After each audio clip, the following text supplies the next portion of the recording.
Welcome to my channel Watch and Learn. So viewers, in this video I am going to discuss about organ system. So what is organ system? Organs work together to form organ systems.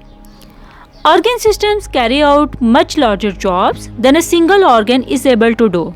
The digestive system is made up of various organs such as the stomach, liver and intestines. Other examples of organ systems are the circulatory system, which carries blood around the body, and the nervous system, which carries messages from one part of the body to another. Organs together make up an organism, and an organism is something that is able to survive on its own. So organs work together in groups is called organ system. I hope so you understood the simple concept about organ system. For more informative and latest video, kindly subscribe my channel and stay connected with me. Goodbye.